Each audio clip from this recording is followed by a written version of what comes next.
Hello and welcome, PPL fans. I'm your host, King L5, and I'm here again joined by Lux for the match of the week, week 5. Going with Mefesto versus Uzi. Uzi's a new coach for the PPL. He replaced Kelly under the radar when he had to drop due to real life reasons. So we want to welcome him with a match of the week analysis.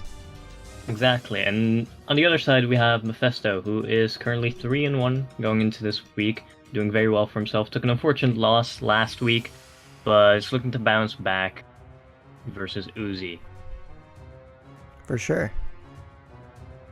So, if we wanted to look at the general game plans that we came up with, we're going to start with Uzi's side.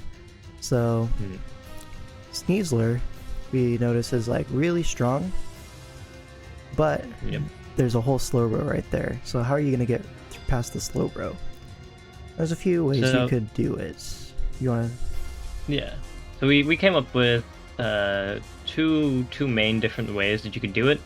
The first one is the Zoroark.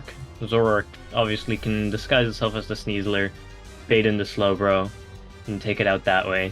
And the other more niche way that we came up with that might be less expected is you can lure with Iron Treads, because Slowbro is the only really solid pivot into Iron Treads other than maybe Donphan.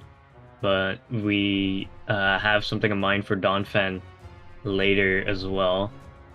But the Treads can bait it into Slowbro, click EQ with, I think we said Earthblade or Soft Sand, into Electro Ball in the terrain, which will actually kill the Slowbro if it's max defense. Or alternatively, you can run Expert Bell to get better Electro Ball rolls, stuff like that. Yeah, so me personally, I'm more of a fan of the Soft Sand kind of thing because Earthquake in general is super spammable, whereas, E-Belt is less good. It's only good for the Slowbro, basically. But the Earthplate / Soft Sand, it will get that roll anyways, and it'll help versus everything else. So, yeah, that's a way that you can lure the Slowbro. But that's not the only way that Uzi can really break through this team, because, when you have Pincurchin plus all these threats, sometimes you just gotta load up the terrain offense, you know what I'm saying? And if you look at the Alolan Raichu, it does have access to Terastallization and Terra Electric in terrain. That boy is strong, let me tell you. And when you get the speed boost as well, it becomes, more viable to run things like Electro Ball, which hits insane base power versus Sylveon, for example. And with the Terra, with the terrain, you're doing a whole lot of damage to that Sylveon. You only need a little bit of chip, even if it's max Spadef, to just one-shot through that thing with Life Orb. Exactly, and the only thing that we really saw that can take that on somewhat comfortably is the Donphan. If it's max Spadef, max HP with AV, it'll be able to take 2 Grass Knots from, I think we said, Modest Life Orb. Yeah. Which, it can take him just about, which is not great. But you can keep it healthy with the Wish from Sylveon, and then try and mitigate the damage that this Alolan Raichu does, and at least negate the electric move spam a little bit. Yeah, make it more of a prediction game, am I going to switch into a Donphan? You have to respect that potentially, and maybe you go for the Grass not expecting that, or you just T-Bolt. It becomes less of a surefire, I'm going to click T-Bolt and get a kill, or I'm going to click Electro Ball, you know what I'm saying? So Donphan, Uzi has to keep that in mind until it's taken down. So it makes it more of a prediction thing than a certainty. But Raichu is still a huge threat no matter what, which is why we feel like low kicks is pretty much mandatory in this game. With the first impression, Sucker Punch, something to revenge kill the Raichu is really necessary. Yeah. I think what we also decided on is that Terra Bug is likely if it's going to be Boots low kicks, which we could see, or Terra Dark if it's not Boots, and then you can run Band or maybe a Swords Hands variant. Because Sucker Punch is really strong into this team, Throw Chop is really strong into this team, because the only thing that really wants to come in on that low kicks is an Amorous Therian. It qual resists the Bug Stab, and because the tinted lens will only 2 times resist, and it won't resist the dark stab, but it's the only real thing you have to somewhat reliably pivot in. Yeah, it'll be able to take the first impressions, which is the main thing that you really want to pivot in on. You know, since it's revenging the Raichu, you know, first impression is going to be the move that it clicks first. Yep.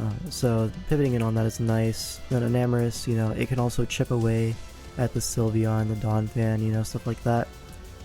Just a little bit of chip on Sylveon is really nice for the Raichu, certain rolls, you know. So you can get that. Also, it can pack Healing Wish. So if the low kicks does end up going down, you know, early to mid game, you don't really have a big use for Enamorus anymore. So you can just toss it out and then get your health back on Raichu if it took too many Life Orb hits. Or, you know, you could heal back up your Sneasler, your Treads, you know, anything really. Yeah, another thing you could heal back up that we saw that could be viable is the Vaporeon, because Calm Mind Vaporeon is actually a fairly decent win con here. Chiyu and Bundle being the main threats, they're very specially orientated, of course. So having that Calm Mind Sylveon to be able to potentially trade with the low kicks as well could be very good here. Yeah, and there's also a possibility of it just being Wish Protect, Surf, and Baton Pass if you want it to be more of a support Vaporeon.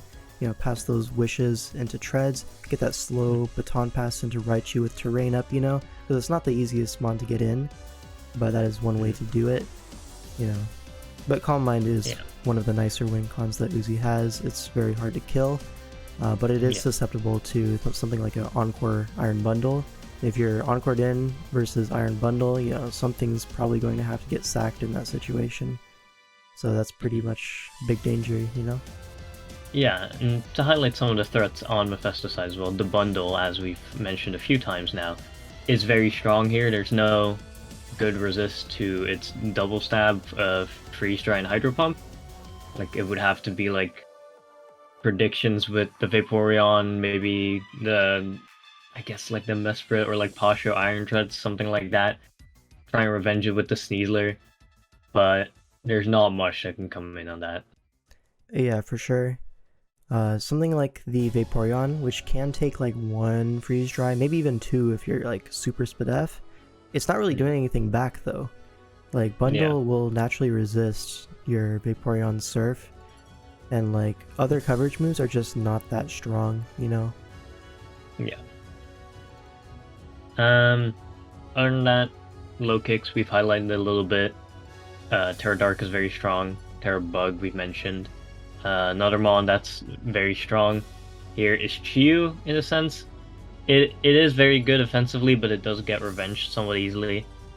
Yeah, there's stuff like the Treads, the Sneasler, the Raichu, all of them will one-shot them.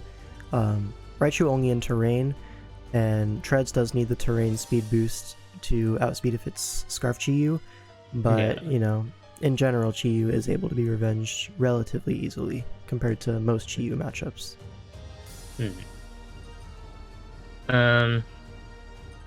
Another mon that we saw that was viable for Mefesto's team is Dragalge.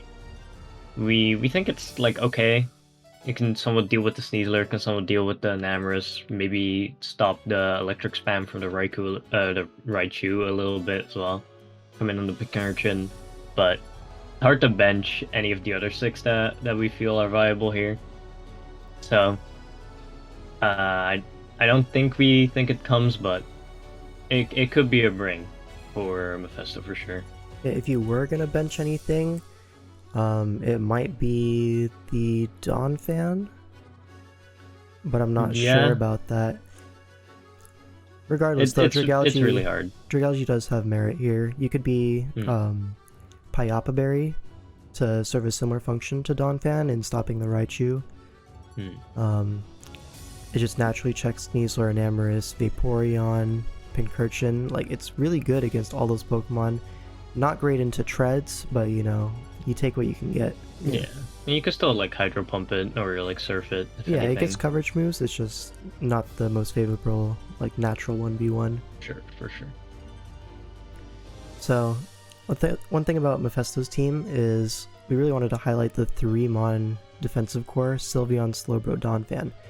Like, obviously we did talk about a few ways that Uzi can break through, but Uzi has to not only bring good sets into them, but he also has to position well, and play well, you know, get predictions right. It's not going to be an easy task to break these 3 Pokemon.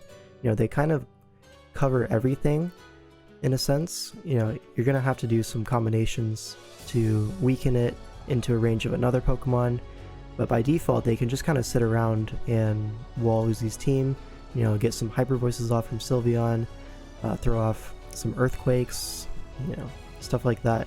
You will get a little bit of value over time with that, and then, you know, you can slow baton pass into bundle if you're Sylveon or something like that. You know, you can yawn with Slowbro outside of terrain, force a switch, there's your bundle turn, right? Yep. There's lots of ways you can do that. You could even be eject button on your Slowbro, come in on the Iron Treads, and then you can bring in your bundle on that, right? So that's an easy way to pivot in. It'll also work into Sneasler. You know, even if the Sneasler U-turns on your eject button, you can go into your bundle, which is faster than Sneasler, one-shots it, you know, and now Uzi's in a predicament. Stuff like that, you know. It's just a good trio that stops all the threats, at least at full HP. Yeah, I would say that Uzi definitely has to play a more aggressive style, if anything. Get predictions, get, as you said, like the correct sets, lure certain mons. So, how would you say you favor this matchup? Would you favor Mefesto or would you favor Uzi here? You see, when we first looked at this, I thought this was like really in favor of Mefesto, but after looking at it for a while, Uzi does have some techs that he could pull out, but you know, it's not going to be easy. Yeah. So I think overall, Mefesto has the easier game plan, you know, less prone to mistakes perhaps. So I would have to give it to him regardless, but it's not as dire as I first thought. Yeah. I think the more we talked about it, the more we saw the potential that Uzi's draft could have against Mefesto's.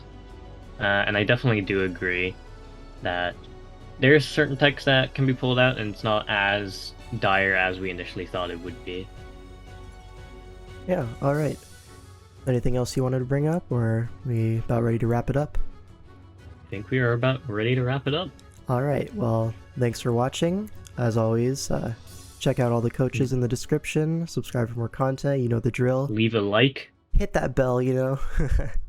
Hit that subscribe button. Yeah. Of course. Thanks for watching, and we'll see you next week.